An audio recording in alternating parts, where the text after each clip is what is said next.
Hey, what's going on everybody? My name is John Victoria, and in today's video, I'll be answering the common question that I get, which is, how do you measure results with SEO?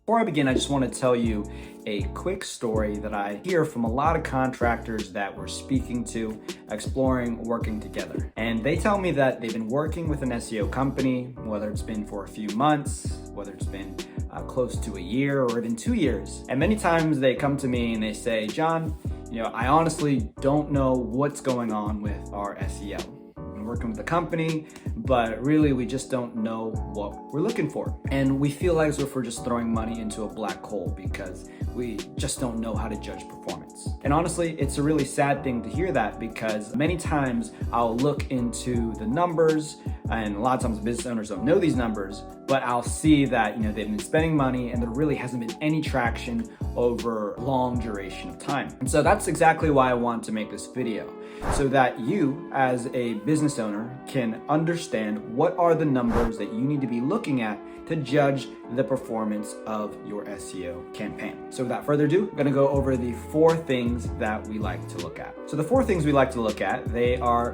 going to be rankings, your web traffic, your phone calls, and your revenue. And I'm gonna break down each of them one by one. The first one, it's your rankings.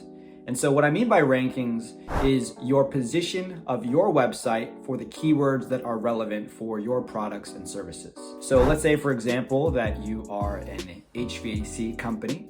You might want to show up for a keyword like AC repair. And so part of your results of your SEO campaign when working together with someone or doing your own SEO is to have some tool that you can track your position over time. In our company, Pollyanna, we use a tool called Pro Rank Tracker, and allows you to input keywords, and then you can see the fluctuations over time. And generally what you want to see is that if your specific keyword for your website is going up and up and up, that means that the SEO is working. Number 2, we look at the organic web traffic. And what do I mean by organic web traffic?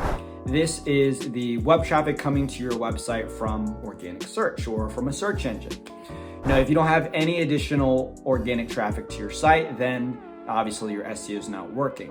And so how exactly do you track organic traffic?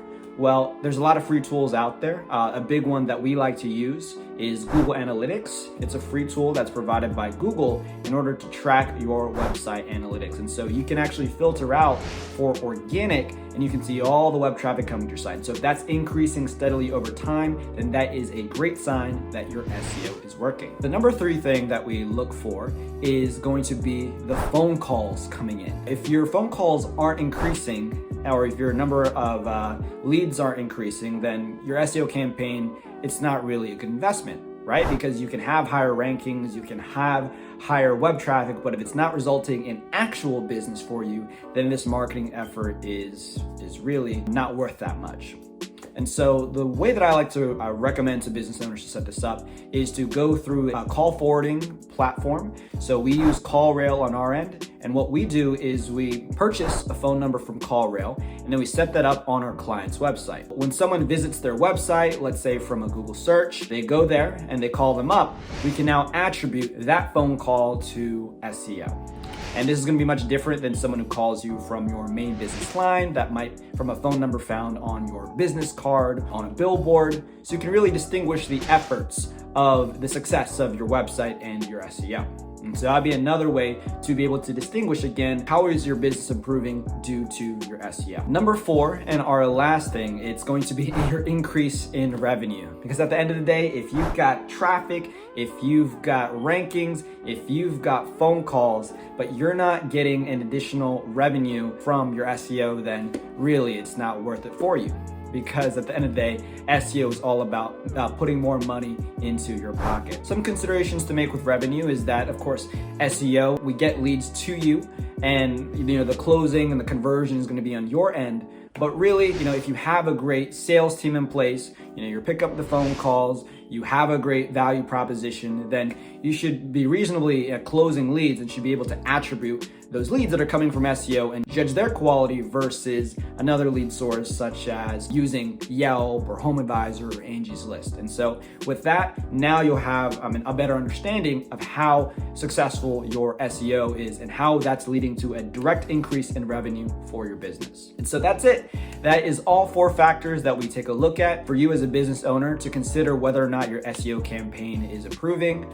SEO does take some time, so if you don't see an uptick in your keyword rankings, your organic traffic, your phone calls, or your revenue on day 1, that's okay. Depending on where your site starts, it can take anywhere from 3 to 6 to 12 to even 24 months to really see the full fruits of it. And so if you have some questions on that, feel free to reach out. But that's about it for the 4 factors. So thanks so much. Please like, comment, or subscribe to our channel. Love connecting with other business owners. So please reach out if you have any questions. We'd love to connect. So thanks so much, and I'll see you in the next video. Take care.